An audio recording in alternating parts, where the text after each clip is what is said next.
month of new job growth is welcome, but this is by any measure an exceptionally weak recovery, especially given the trillions of dollars thrown at the economy by the White House and the Federal Reserve. And I would always note that here we are after having spent all of that Federal stimulus money, and we actually have 1.8 million fewer Americans working than before when all that money was spent. As to this month, usually a small jump in the unemployment rate signals people moving back into the workforce, which can be a good thing. But the rise in jobless claims and the jump in workers recently laid off are not signs of a healthy economy or a healthy recovery. The number of unemployed who lost their jobs recently increased by 242,000. This jump comes on the heels of large increases in initial unemployment claims, 474,000, which we've not seen at that high since last summer. Commissioner, should we be watching these statistics very carefully going forward? Yeah, I would say absolutely. The payroll job growth is at least the last 3 months has been has accelerated. So that's a good sign.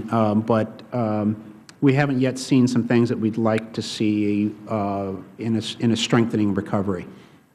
Well, initial jobs claims, obviously, that was a big jump. We've had 4 weeks in a row of increasing jobless claims. That's not expected in a healthy recovery, and those who just lost their jobs recently is large as well.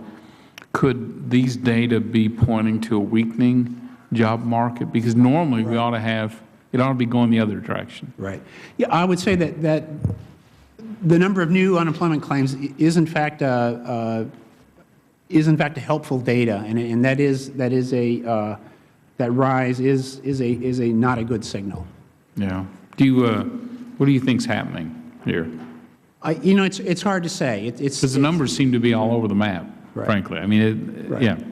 Yeah, you know, I think while focusing on 1 month's data is important, but I think if you need to sort of also look back at the trend and sort of see how the trend goes. Sometimes, maybe at points like this, you need to wait and see how the data looks over the next month or two to sort of see if that signaled anything.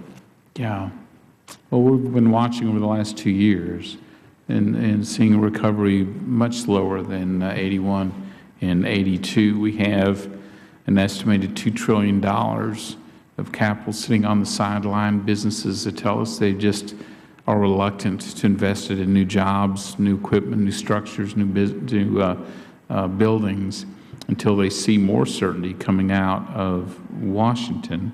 I did notice, I always appreciate the data you gave. I did notice that there were increases in leisure and hospitality this last month, but that you attributed in your remarks, 2/3 of it were related to drinking places and food service. So is the bar industry doing better these days? And is that I'm being facetious, but there is a jump in drinking place job employment? Yes, that was responsible for most of the growth in leisure and hospitality. Okay. I'm teasing. I'm trying to look for we're all looking for, I think, the optimistic signs, and we see some private sector job growth that I think seems to be a good sign, but the longer term recovery, which is to get more people into the workforce, because right now we are at the the lowest number of workers participating in the economy in a quarter of a century.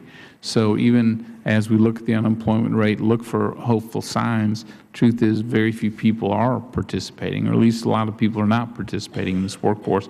Again, troubling signs as we go forward. So we'll continue to watch these obviously on a month-to-month, but this really is, we're seeing some disconcerting signs. I yield back. Dr. Burgess.